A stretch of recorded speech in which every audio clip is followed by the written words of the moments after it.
for years, what I saw in the fitness world was really setting me up for failure. You know, I used to think the only way to get strong, to have a great workout, was to sweat, you know, to be in pain afterwards, to be sore for a few days afterwards, to really push the limits, especially in a group class setting, you know, to compare yourself with others, to be motivated, to really work as hard as you could, right?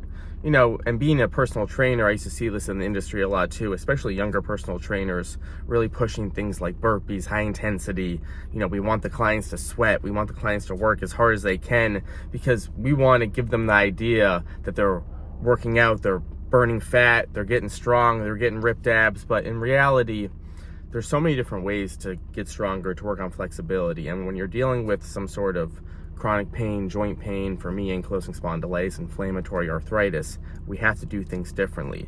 But what I learned is this. So every time I go to the gym, I use the gym mostly for the sauna, for resistance machines, which have played a huge role in my strength training program. As a personal trainer, you'll hear a lot of people say, you know, don't use resistance machines, dumbbells are best, bench press is best, even body weight exercises.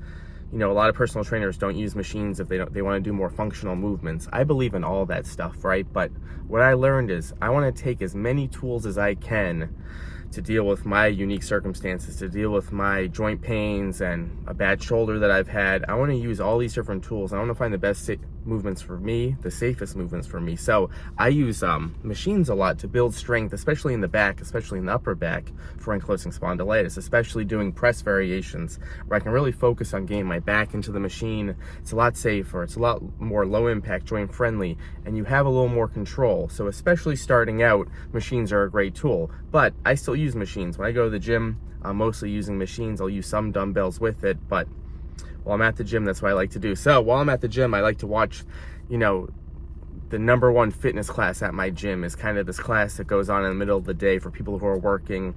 I would say it's about an hour and a half long, maybe. They do a long stretching routine at the end, so it might be an hour and a half.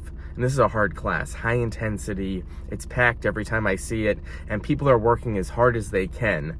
A lot of the movements they're not really too concerned with form. There's one teacher, maybe 20 people taking the class. Form is out of the question, so they're working hard.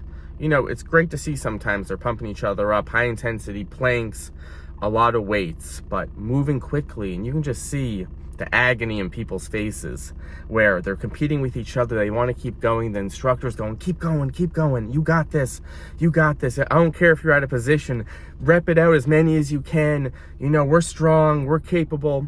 I believe the human body's incredible. I believe in strength. I believe in flexibility. I believe in consistency.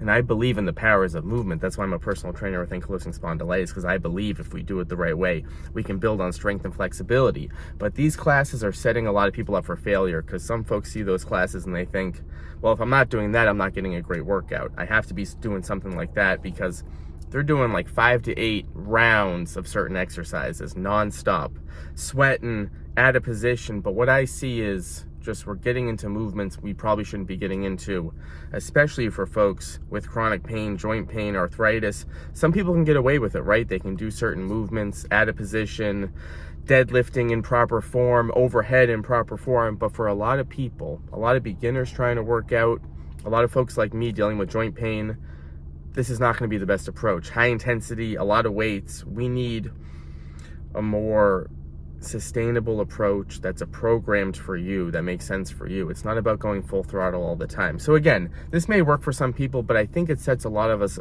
up for failure. And whenever I'm watching this class, finally, I realized that to be strong, you don't have to do stuff like that all the time. I was able to get strong, get flexible with ankylosing spondylitis when I really took a step back and I said, how can I build this up that fits me? I don't want to be in pain anymore when I work out. I used to always try to do stuff like that. I'd be in pain, I'd be sore afterwards.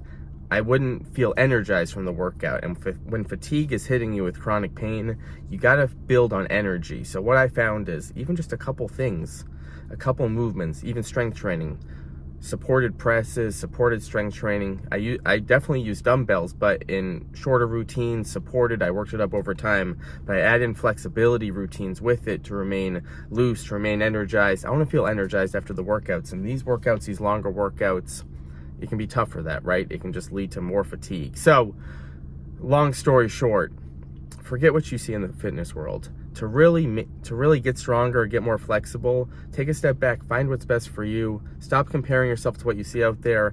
It's not long term, it's not sustainable. You know, we have to find consistency in our movements, so don't worry about what you see out there. Get started on anything. You see me doing a lot of modified push-ups, modified flexibility, yoga modified training, because all that other stuff was too much for me. But the way I built it up was I took a step back and I really increased it over time in comfortable ways. And then I was like, I can build power from just taking a step back and increasing it over time in ways that fit me, shorter routines from home, going to the gym, using the machines, using dumbbells, but in a more controlled manner, making sure I'm in perfect form. So there's many ways to do this.